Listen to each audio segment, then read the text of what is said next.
اعوذ باللہ من الشیطان الرجیم بسم اللہ الرحمن الرحیم سبحانک لا علم لنا الا ما علمتنا انک انت العلیم الحکیم۔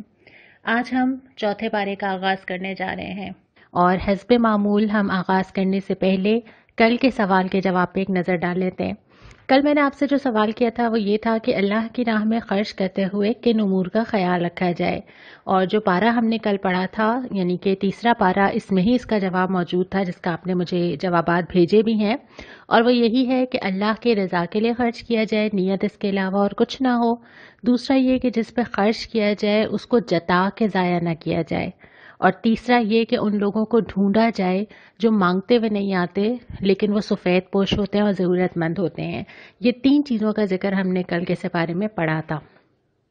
اب ہم اپنے آج کے سپارے کے اوپر آتے ہیں۔ پارہ نمبر 4 میں بھی سورہ آل عمران جو ہم نے کل شروع کی تھی اس کا ہی تسلسل ہے، اور آخر میں جا کے سورہ نساء کا آغاز ہو جاتا ہے۔ پہلی ہی آیت کہ تم نیکی کو نہیں پہنچ سکتے، ہم نے کل یہ پڑھا تھا کہ نیکی یہ نہیں ہے کہ تم گھر میں سامنے سے آ جاؤ یا پیچھے سے آ جاؤ، نیکی یہ ہے کہ انسان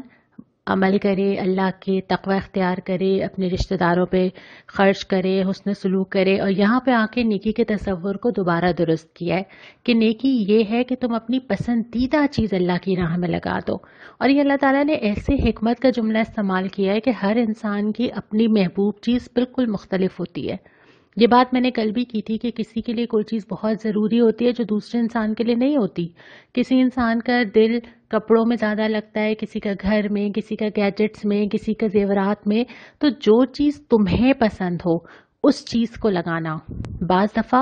مال لگانا آسان ہوتا ہے، وقت یا صلاحیتیں لگانا مشکل ہوتا ہے۔ بعض لوگوں کے لیے وقت دینا آسان ہوتا ہے، پیسہ اللہ کی راہ میں دینا مشکل ہوتا ہے۔ تو جو انسان جس چیز کو محبوب رکھتا ہو اس چیز کو اللہ کے لیے لگایا جائے تو پھر وہ نیکی کے قریب پہنچے گا۔ اس کے بعد پھر حج کا حکم آتا ہے، حج کی فرضیت کا ذکر آتا ہے، اور ایک پھر بڑی ہی پیاری آیت آتی ہے، اللہ سے ڈرو جیسا کہ اس سے ڈرنے کا حق ہے۔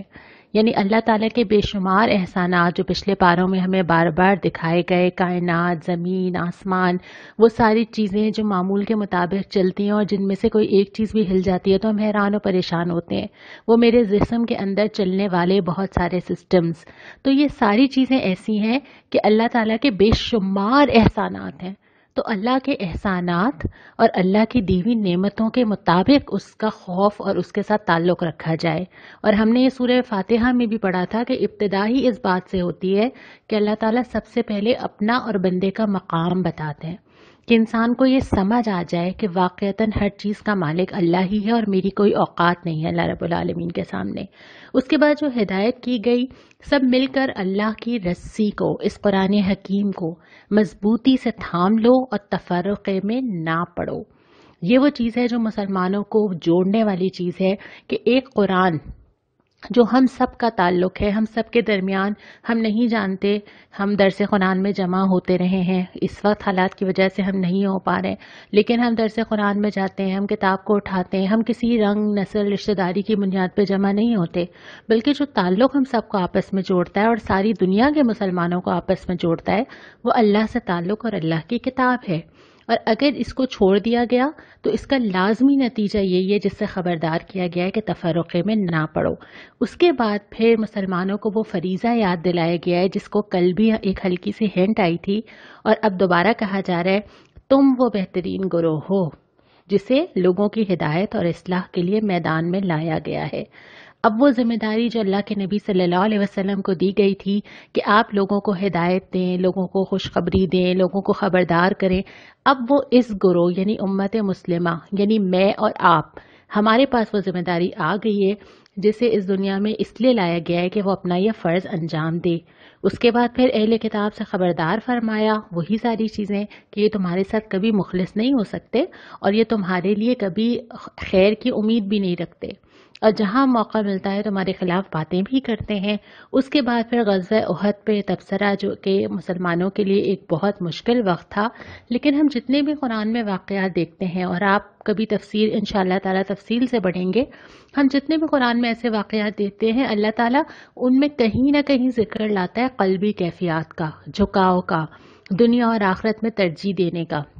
اور یہاں پہ بھی جو غزوہ احد کا تبصرہ کیا جاتا ہے تو یہی بات کی جاتی ہے کہ اصل میں تو تم دنیا کو زیادہ محبوب رکھتے تھے۔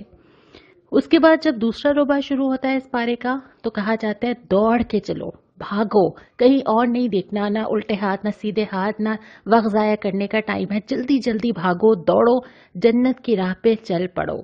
اور اس کے بعد پھر آیت 134 اور 135 دو آیتوں میں اہل جنت کے وہ اوصاف بتائیں کہ جنت میں جانے والوں کو کیا چیز الگ کرتی ہے، کیا نمایاں کرتی ہے۔ اس کے بعد پھر فرمایا کہ محمد صلی اللہ علیہ وسلم اللہ کے رسول ہیں، اور اگر وہ خدا نخواستہ یا کسی وجہ سے زندہ نہ رہیں کیا کرو گے تم؟ الٹے پاؤں پھر جاؤ گے۔ اور یہ آیت ہمیں سکھاتی ہے کہ اسلام پہ چلنے والے انسانوں کے پیچھے نہیں چلتے، اللہ کی ہدایت کے اوپر چلتے ہیں۔ جو انسانوں کو دیکھ کے دین سے قریب آتا ہے وہ انسانوں ہی کے رویے دیکھ کے دین سے دور چلا جاتا ہے۔ تو اہم چیز یہ ہے کہ انسانوں کے بجائے اس ہدایت کی طرف رجوع کیا جائے جو اللہ تعالیٰ نے بھیجی ہے۔ اور پھر یہ فرمایا ہے کہ جو رنج، آزمائش، مصیبت، پریشانیاں تمہارے پاس آتی ہیں یہ سارے امتحان ہیں، یہ وہ ٹیسٹ کیس ہیں جو ہم سب کی زندگیوں میں آتے ہیں۔ کبھی انفرادی حیثیت سے آتے ہیں، لوگوں کو معلوم نہیں ہوتا میں بہت پریشان ہوں، لوگ نہیں جانتے کہ میرے اوپر کیا گزر رہی ہے۔ تو یہ جو واقعات ہوتے ہیں کبھی انفرادی زندگی میں اور کبھی اس شکل میں آتے ہیں جس میں ہم اس وقت مجموعی طور پہ متاثر ہوئے ہوئے۔ تو کچھ پریشانیاں، آزمائشیں ایسی ہوتی ہیں جو انفرادی ہوتی ہیں اور کچھ اجتماعی ہوتی ہیں، لیکن دونوں صورتوں میں مطلوب کیا ہوتا ہے کہ بندے کا رویہ کیا ہے، وہ کیا کرتا ہے اس وقت، وہ کیا ریئیکٹ کرتا ہے، وہ کیسے صبر کرتا ہے،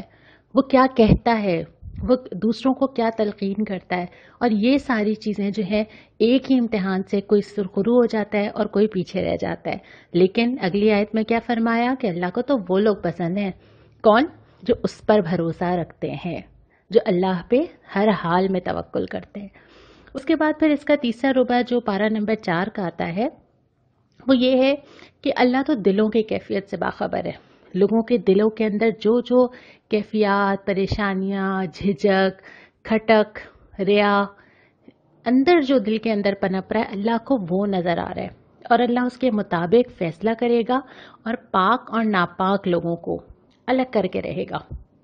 یہ تو دنیا کی زندگی ہے جس میں سب مجموعی طور پہ جا رہے ہیں، اللہ تعالیٰ اس کے اندر سے چھانٹ لے گا اور وہ انہی آزمائشوں سے چھانٹے گا۔ انفرادی اور اجتماعی جو حالات آئیں گے اسی میں سے اللہ تعالیٰ الگ کرتا چلا جائے گا ان لوگوں کو جو خالص ایمان اور اللہ پہ بھروسے کے ساتھ موجود ہیں۔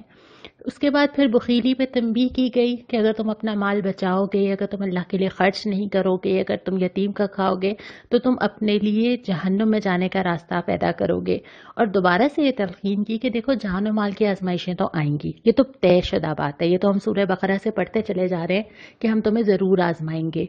لیکن ان دونوں صورتوں میں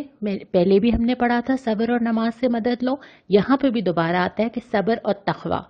اللہ کا خوف اور اللہ پہ بھروسہ۔ ہم جانتے ہیں کہ صبر کا مطلب صرف یہ نہیں ہے کہ مجھے کوئی پریشانی آئی تو میں نے اس کے اوپر صبر کر لیا۔ صبر کا مطلب یہ ہے کہ کوئی بھی چیز، کوئی بھی حالت، کوئی بھی پریشانی انسان کی یکسوئی متاثر نہ کرے اور وہ اللہ کی راہ میں استقامت کے ساتھ کھڑا رہے، ڈٹا رہے، کوئی چیز اس کو ہلا نہ مارے۔ تو صبر اور تقوی یہ دو چیزیں ہیں جو ہر طرح کے حالات سے تمہیں نکال لیں گی۔ اب کرنے کا کام وہی ہے جو پہلے کہا کہ اللہ کی کتاب کو تمہیں پھیلانا ہوگا، دوبارہ تلقین کی گئی، اور یہ بھی بتا دیا گیا آخر میں سورہ آل عمران کے آخری رکوع میں جو مساوات مرد و زن کا ایک نقطہ ہے کہ اللہ کسی کا عمل ضائع نہیں کرے گا، خواہ مرد ہو یا عورت۔ گویا مرد اور عورت ہونا کسی کے اعمال پہ اثر انداز نہیں ہوگا۔ اللہ تعالیٰ نے بڑی بڑی مثالیں دی ہیں ان عورتوں کی جو کہ اللہ کی راہ میں بڑے بڑے درجے لے گئی ہیں، اللہ تعالیٰ نے قرآن میں ذکر کیا اور ہم آگے ان کا ذکر بھی سنیں گے۔ تو مرد ہونا یا عورت ہونا عمل کے لحاظ سے یا انجام کے لحاظ سے کوئی تفریق نہیں کرتا، دونوں اللہ کے لیے بالکل برابر ہیں۔ اس کے بعد پارہ نمبر 4 کے چوتھے ربع کا آغاز ہوتا ہے اور یہاں پہ سورہ نساء شروع ہوتی ہے۔ سورہ نساء وہ صورت ہے جس میں زیادہ تر عورتوں سے متعلق احکام اور آئلی قوانین بہت زیادہ آئے ہیں، لیکن اس صورت کا آغاز ہی ان آیات سے ہوتا ہے جو خطبہ نکاح میں پڑھی جاتی ہیں، اور ان آیات میں اللہ تعالیٰ نے 2 دفعہ تقوی کا ذکر کیا ہے، 2 بار، اس لیے کہ تقوی ہی وہ چیز ہے جو تمام معاملات کو ٹھیک رکھ سکتی ہے۔ اگر عورت کو بھی اس بات کا خیال ہو کہ اس کو جواب لوگوں کو نہیں اللہ رب العالمین کو دینا ہے، اور اگر مرد کو بھی اس بات کا احساس ہو کہ اس کو جواب خاندان کو نہیں بلکہ اللہ رب العالمین کو دینا ہے، تو بہت سارے معاملات آسان ہو جاتے ہیں۔ یہی وجہ ہے کہ قرآن جہاں پہ بھی ایسے احکامات کا ذکر کرتا ہے جہاں لوگوں سے معاملہ ہے، جہاں ازدواجی معاملات ہیں، جہاں وراثت کا ذکر ہے، وہاں ہر جگہ تقوی کی تلقین کی جاتی ہے کہ خوف اللہ کا رکھو، لوگوں کا نہیں۔ اللہ کا خوف ہوگا تو زندگی بہت آسان ہو جائے گی۔ اور اس کے بعد پھر ایک سے زائد نکاح کی اجازت دی جاتی ہے، لیکن شرط یہ لگائی جاتی ہے بشرط کہ تم عدل سے کام لے سکو۔ اس کے بعد وراثت کے احکام بہت تفصیل کے ساتھ آتے ہیں، اور ظاہر ہے یہ ایک پورا موضوع ہے، ایک پورا علم ہے، علم وراثت، تو ہم بہت تفصیل سے شاید یہاں پہ ذکر نہ کر سکیں، لیکن آئندہ کہیں آپ ضرور اس کا علم حاصل کر سکیں تو ضرور کریں۔ وراثت کے احکامات کے بعد ایک بڑی پیاری آیت ہے کہ اللہ پر بندوں کی توبہ کا حق ہے، یعنی یہ اللہ پر حق ہے کہ جب بندے اللہ کی طرف پلٹیں تو وہ ان کی توبہ قبول کرے۔ بس کچھ شرطیں ہیں، اور وہ شرطیں کیا ہیں کہ وہ اصرار کرنے والے نہ ہوں، وہ یہ نہ ہو کہ گناہ پہ کیے جا رہے ہیں کہ بس اللہ سے توبہ کر لیں گے اور معاف ہو جائیں گے، نہیں، بلکہ وہ سچے دل کے ساتھ پلٹنے والے ہوں، وہ اللہ کے پاس آئیں، شرمسار ہوں، آئندہ نہ کرنے کا عہد کریں، تو پھر یہ اللہ پر حق بن جاتا ہے کہ اللہ اپنے بندوں کی توبہ کو قبول کرے۔ اور یہ بہت بڑی تسلی دینے والی آیت ہے۔ ہم سب کے اعمال ہم اپنی زندگیوں میں جھانکتے ہیں تو ہماری زندگیاں کس راستے پہ چلتی ہیں؟ ہم اللہ کی رحمت کے محتاج ہیں۔ ہم انفرادی طور پہ بھی اور اجتماعی طور پہ بھی جن حالات کا شکار ہیں، اس کے پیچھے کہیں نہ کہیں ہم سب کی اللہ کی راہ سے بھٹکنا ہوگا، ہم سب کی کوتاہیاں ہوں گی، ہم سب کے گناہ ہوں گے۔ تو یہ وقت ہے کہ اللہ کے پاس پلٹا جائے، یہ وقت ہے کہ اللہ کی طرف جا کے اللہ سے عافیت مانگی جائے، اللہ سے مانگا جائے کہ ان حالات سے اللہ تعالیٰ ہمیں نکالے، اور اللہ سے توفیق مانگی جائے کہ اللہ تعالیٰ ہمیں اپنے راستے پر ہی رکھے۔ اور اس سپارے میں پھر آخر میں جو ہے محرم رشتوں کی پوری فہرست دی گئی ہے کہ وہ کون کون سے رشتے ہیں جن میں باہمی نکاح نہیں ہو سکتا۔ یہاں سے ہمارا پارہ نمبر 4 تو ختم ہوتا ہے، لیکن جو سوال مجھے آج آپ سے کرنا ہے وہ یہ کہ سورہ آل عمران میں اہل جنت کے کون کون سے اوصاف بیان کیے گئے ہیں، کون سے لوگ ہوتے ہیں جو جنت کی طرف دوڑتے ہیں، اور یہ آپ کو آیات 134 اور 35 سے انشاءاللہ ملے گا، تو آپ مجھے ضرور میل کیجئے۔ اور جو دعا آج آئی تھی وہ سورہ آل عمران ہی کی 147 آیت میں آئی تھی، جو آپ کے سامنے اس وقت آ رہی ہے۔ اللہ تعالی ہم سب کو قرآن کا فہم عطا فرمائے، آمین۔